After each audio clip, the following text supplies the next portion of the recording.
Good day, viewers. Welcome to a fresh edition of 30 Minutes, the interactive program of Trust Television with me, Manir Dan Ali.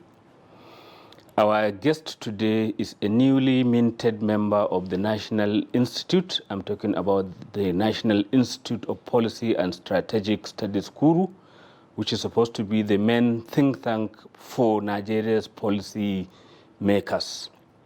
He is also the immediate past president of the Nigerian Society of Engineers, an engineer with experience of working in the Nigerian Electricity Regulatory Commission.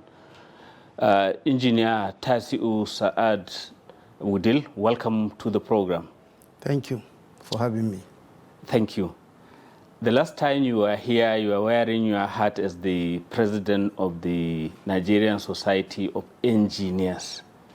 And I don't know, the sector where you've worked, where you've gathered experience, is still in doldrums, so to say.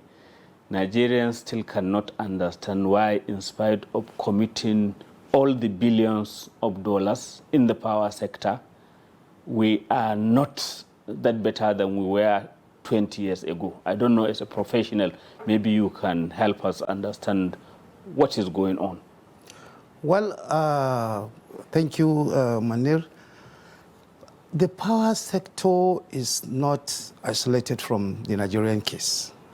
It is part of Nigeria, and efforts upon efforts by government at different times have tried to see to the good operation of the sector. Unfortunately, some of those steps taken were not in the right direction. In fact, they are counterproductive. However, the recent Electricity Act of 2023 has tried to resolve some of those problems. But is the problem about the law, as we always say about Nigeria? Is it the constitution or the operators and the operation? Well, you see, the operators try to use the law, and they always find loopholes in the law to take advantage of it. So this time, the subnationals have been empowered, even though in the Constitution, electricity was on the concurrent list, but it has been made very clear by the constitutional review done by the past government and made electricity to be clearly within the powers of the states. And that was what gave birth to the Electricity Act 2023. And the act has given, with misconceptions by the public, the states the power to regulate, to license within their own territories, electricity distribution companies, transmission companies, and generation companies, and regulate them to do their own laws. In the absence of a state law, the federal law applies. So the regulator remains the Nigerian Electricity Regulatory Commission, where there is no state law and established electricity markets. So are you saying that the states have to do their own edicts, their own laws that will operate within the state for them to be able to operate side by side with the federal operation? They must for them to be able to regulate their own electricity. Otherwise, there is no, you can't build something on nothing. So that is what the lawyers say.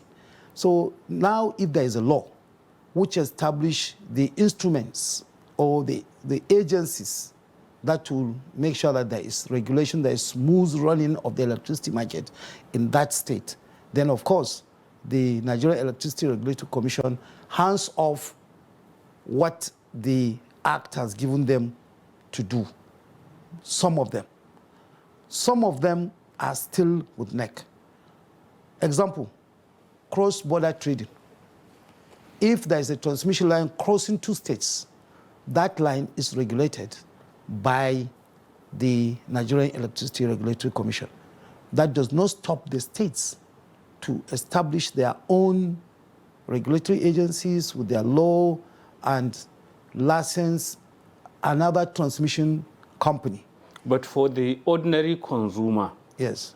it is not all these laws and cacophony of legal arguments Yes. that bothers him. It is whether electricity is available and affordable. That's exactly what they are trying to do. Now, states have been shielded from the making sure that electricity reaches their own people. Now, the state governments have the right to do that. So they cannot run away now.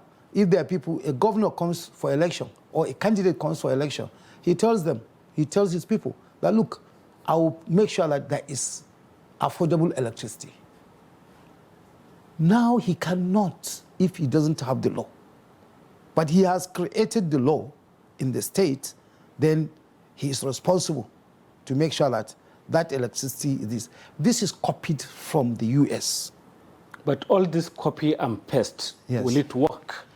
Because, It will for work. example, It will work. Nigeria depends largely on hydro, some steam-powered, some gas-powered, electricity sets. Where will the states have the money to do those big things that will generate their own electricity? Or are they only limited to something and not to other areas, not to generation? Then they don't even have the transmission lines. Every state has, once it says the law, it has right to generate, to use any source of electricity to generate. They can use the hydro, provided that hydro is not infringing on another state. Because that law, the Electricity Act, restricts the damming of rivers that cross boundaries. So that license, they can still get the license from NEC, but the state cannot regulate that entity. So all other sources, like coal, let me tell you, there is so much coal in Kogi State. There's so much coal in Enugu State, so much coal in Gombe State. These states can decide to say, we want to use coal.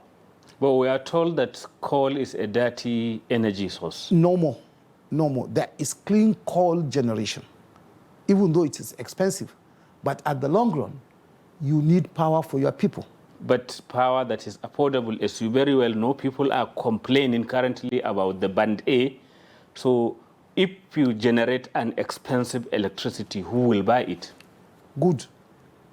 Electricity has to be affordable, but you have to also make it sustainable. The person generating is investing. What is investing, he has to recover it prudently. That is the main import of regulation. Prudently recovered costs plus rate of return.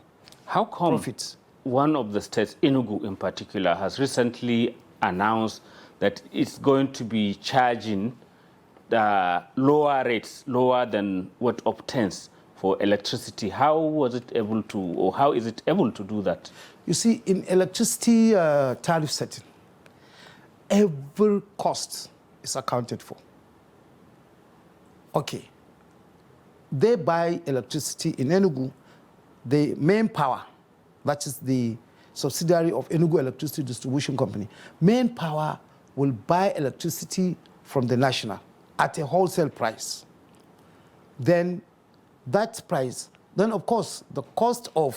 They built up other costs, yes, their own administrative inefficiency and everything into all it. the costs will be added prudently, and the regulator will have to scrutinize it, depending on the type of regulation that state adopts. And I have learned from the tariff order issued by Enugu, they use the rate of return. And the rate of return, usually, its main problem is gold plating.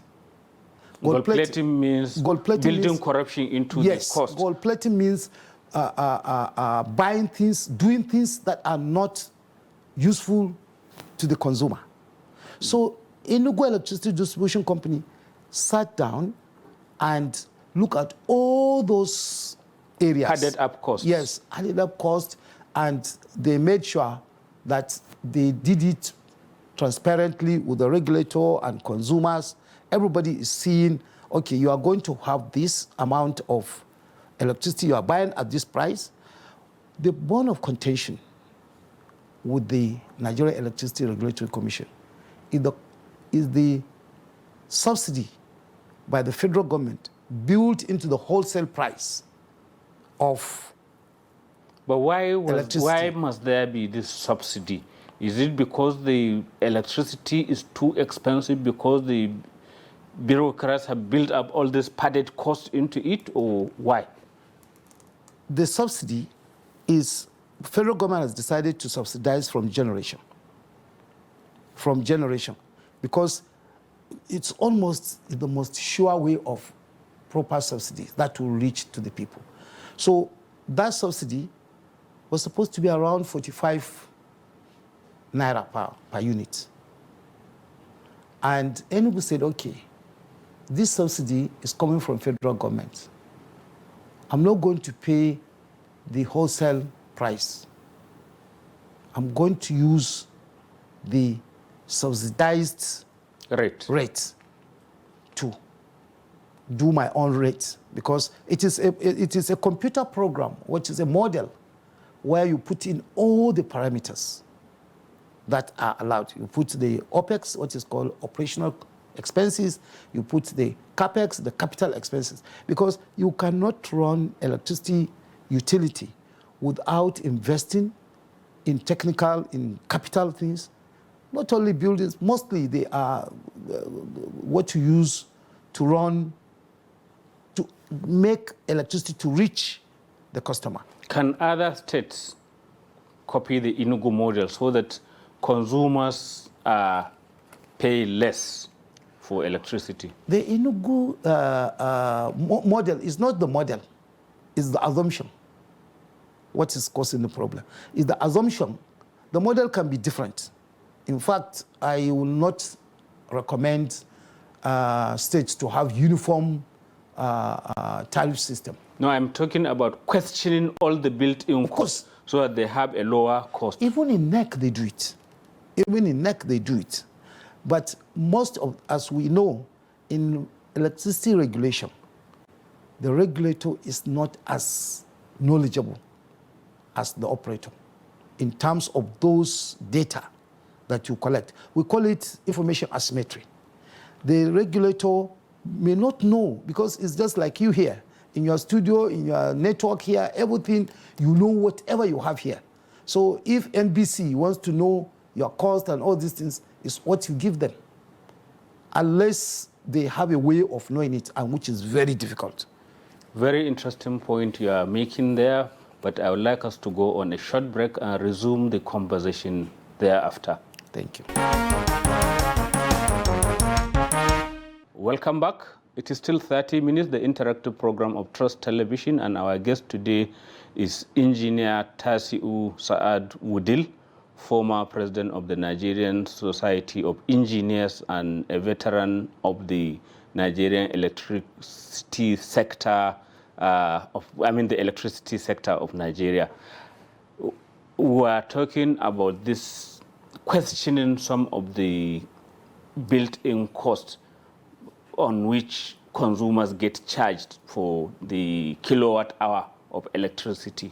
And one state in Nigeria, Enugu, has questioned it and has been able to show that it is possible to charge a lower rate. But you are saying that actually the reform of the electricity sector, especially with regard to the law of 2023, has made it possible for all states to look at the interests of their own people and maybe have a better or more competitive sector. Why are states so slow in getting onto this? Because I haven't heard many of the states having this regulatory setup and changing the game. There are many states that have done that. More than 10 states have done that.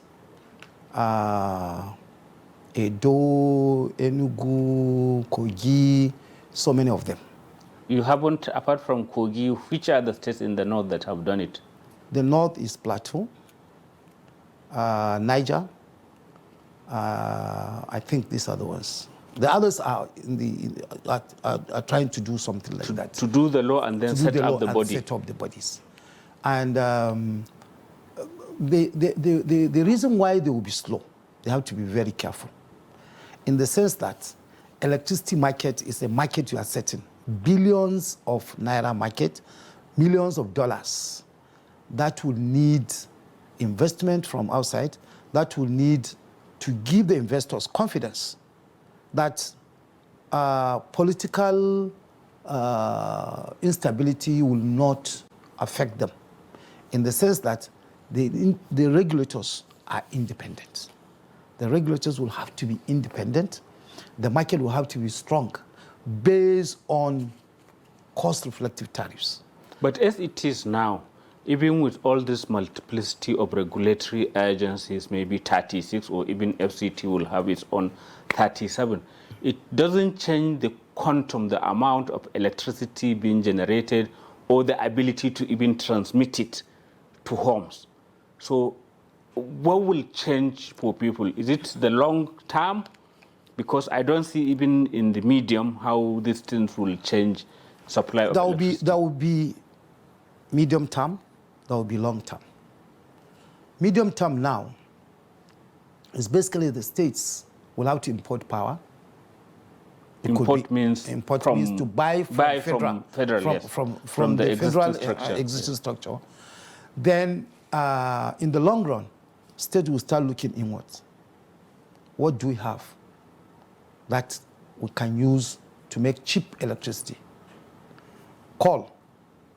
Enugu will say, oh, we need coal. Let us go and get investors to come and generate clean coal electricity for us. What of Katsina, which has a windmill that has never worked?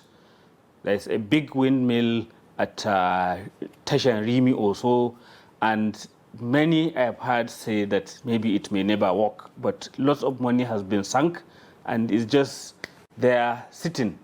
When I was in NEC, I was part of the team that worked on a fellowship on that project, because that project, I think it came, yes, NEC was in existence. It was during Sheikh Musa Yar'Adua.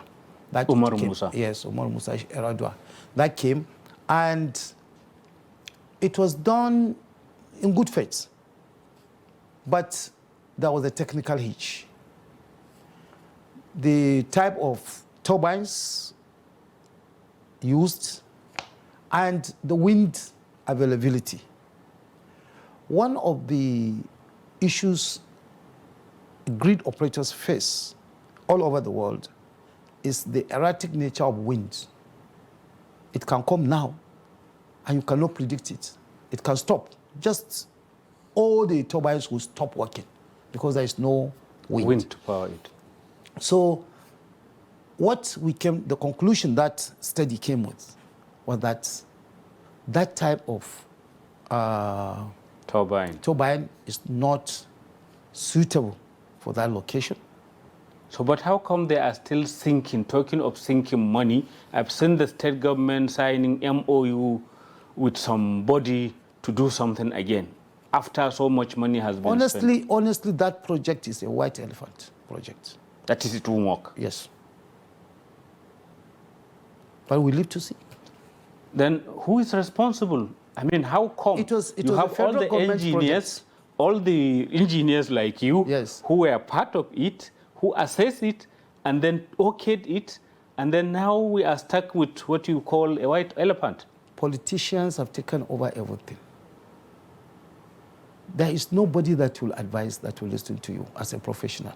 Maybe because of the action of some professionals, but they come to the conclusion that all of us professionals are not sincere. So they are the sincere people. And they don't go for this. Only recently, I must thank His Excellency Dr. Alex Oti for moving and checking. Yeah, the governor of... Yes, the governor of Abia State. For looking beyond his nose, looking for professionals from different walks of life to come and work with him. He invited 3 people from outside the state to come and work with him on their electricity supply. 2 of us from the north. One from Kogi State, I am from Kano State. So these people, when someone comes and sells an idea to them, it's just selling you a computer without good software in it. What are you going to use it for? You have the hardware. So most of them, they don't listen. And they only listen to you if you are either in their party or you are supporting them or all those things. That is why, for me, I try to run away from public service. I retired on my own, not by this. So I honestly, professionally, in this country, the politicians are not ready to listen to professionals. And they are not listening to any good advice you are suggesting. That is it. That is it. So how will, for example, the power sector, how will it get it right? Because if the professionals are not being listened to, if the people with the right knowledge are not being listened to, and this is a professional sector, it's not anybody that can come and generate power or transmit it or distribute it. And it means we are going to be in a mess for a much longer period. Well, professional, it can be anything. Professional can be, yes, a professional banker can decide to own a distribution company. And he can tell the engineers, to hell with you. This is not engineering, it's business. I need to have to collect my money and pay back for energy and make sure that I do this. So you guys, you don't know what you're doing, go away. And the engineers go away. When the engineers go away, who is going to maintain the lines? Who is going to maintain the system? Who is going to design the system? Who is going to build the system for him? From your vantage position and your experience, how do you think this problem could be solved? I mean the power one, because without power you can't do anything. I keep saying this, and I will continue to say it. Put the right people at the right place. We are not saying give us what is not our own. Today, I will not want you to make me the MD or the governor of Central Bank. It is not my business. But when you take an engineering endeavor, put someone who doesn't even know the register of that sector. We have had a situation whereby head or minister or something will be talking about KVA line. But you've also had and he doesn't even know what is KVA. You have a minister who was an engineer who is now even actually in court being tried for corruption. So corruption even profession no, corruption is different. Is no guarantee. Yes, profession is not the same as corruption. You can have a professional that is corrupt. The only antidote you have for that is to hand him over to his registration agency to handle him if he misbehaves. I have seen in South Africa just recently, my friend is the president of the Engineering Council of South Africa.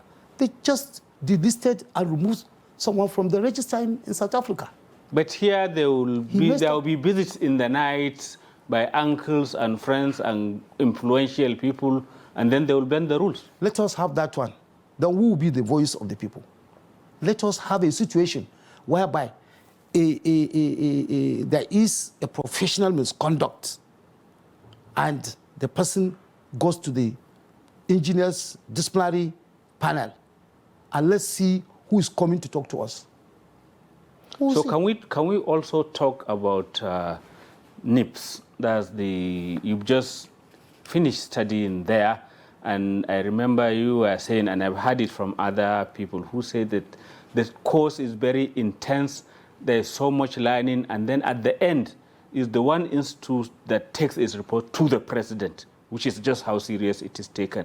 Yet all those reports seem to just be put in abeyance.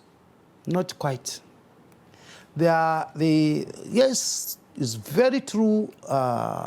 NIPS is the highest echelon of educational training on policy and strategy in this country. And it's a very good place to go. And it instills discipline in person, even though, it's not easy to train, to retrain somebody who is over 50.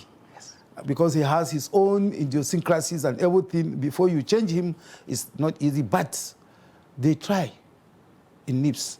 And we've learned so much concerning, one, the topic, the theme of, if each senior executive course has its own theme.